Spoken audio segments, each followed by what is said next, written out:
పోరాటం ఏ దిశగా వెళ్తుంది అని మీరు అనుకుంటున్నారు? ఎందుకంటే చాలామంది అంటున్నారు ఏంటంటే ఇది ఒక మాబ్, వీళ్ళకి ఒక ఐడియాలజీ ఉందా, సిద్ధాంతం ఉందా, చిన్నపిల్లలు. సో ఇది సరైన మార్గంలో వెళ్ళకపోతే, సరైన దారిలో వెళ్ళకపోతే ఇది ఎక్కడో ఒక దగ్గర ఖతమైపోతుంది.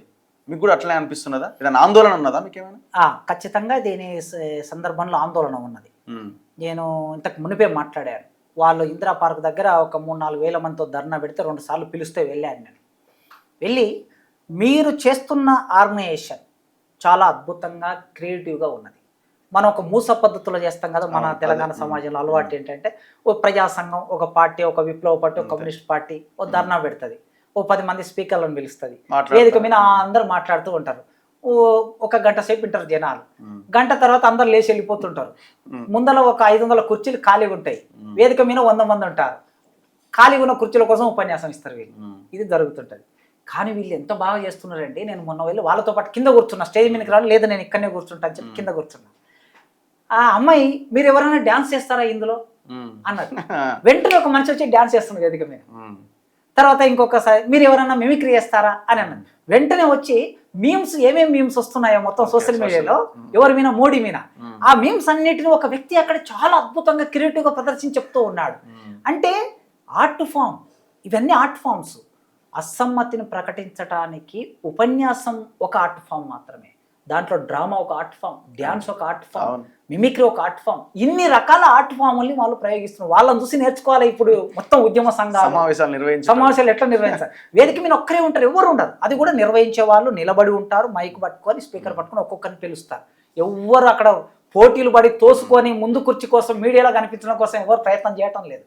ఇంత క్రియేటివ్గా చేస్తున్న బిడ్డలారా, మీరు నిదానంగా చేయండి, స్థిరంగా చేయండి, భవిష్యత్తు కోసం చేయండి. మిమ్మల్ని విడదీస్తారు, విచ్ఛిన్నం చేస్తారు, రకరకాల ప్రలోభాలకు గురి చేస్తారు అని అక్కడ చెప్పారు.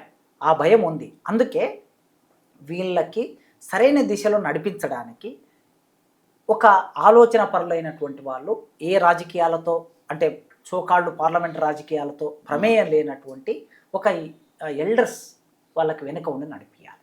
వెనుక ఉండి నడిపించి తమ అనుభవాన్ని, ఒక్కొక్కసారి మనం అనుభవం లేకుండా చేస్తాం. ఎందుకంటే మీరైనా నేనైనా అక్కడి నుంచి వచ్చిన వాళ్ళం కనుక ఆ రోజుల్లో మనం చేసిన విషయాలు కొన్ని ఆలోచిస్తూ ఉంటే మనకి విచిత్రం అనిపిస్తుంది. అరే ఆ ఏజ్లో ఇట్లా చేశామని. డిసి రెడ్డి గారు వీసీగా ఉన్నప్పుడు ఇంగ్లీష్ మీడియం ఇంట్రొడ్యూస్ చేశాడు ఆయన. ఇంగ్లీష్ మీడియం ఇంట్రొడ్యూస్ చేస్తే దానికి వ్యతిరేకంగా ఒక పెద్ద పోరాటం నిర్వహించాము 3 రోజులు. నిజంగా ఆలోచిస్తే ఆ రోజు ఇంగ్లీష్ మీడియం నేను చదివి ఉంటే ఇప్పుడు నేను మీతో మాట్లాడుతున్న మాట ఇంగ్లీష్లో మాట్లాడితే ప్రపంచం చూసేది కదా. నాకు ఇంగ్లీష్ రాకుండా పోయింది కదా. నిజంగా ఆయన ఎంత విజనరీ డిసి రెడ్డి గారు. కనుక ఆ రోజు చేసింది మనకు ఒక అవగాహన లేదు. అందుకే ఈ యూత్ కూడా, ఈ ఏజ్లో ఉన్న వాళ్ళు కొన్నిసార్లు అవగాహన లేకుండా కూడా చేస్తూ ఉండవచ్చు. వాళ్ళని సరిగ్గా గైడ్ చేసే ఒక పెద్దల సమక్షంలో వాళ్ళు పనిచేయాలని ఒకటి కోరుకుంటున్నారు. రెండవది, వాళ్ళకి ఐడియాలజీ ఉంది. అయితే ఈ ఐడియాలజీ ఉన్నటువంటి వాళ్ళలో భిన్నమైన ఆలోచనలు ఉన్న వాళ్ళు కూడా ఉంటారు. ఈ భిన్నమైన ఆలోచనలు ఉన్న వాళ్ళు సరిగ్గా నడవాలంటే ఒక పటిష్టమైన లీడర్షిప్ నిర్మాణం అవసరం.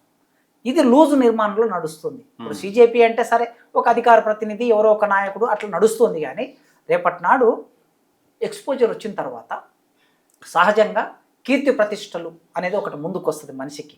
అది ముందుకు వచ్చినప్పుడు నేను ముందా నువ్వు ముందా అనే సంశయం వస్తుంది.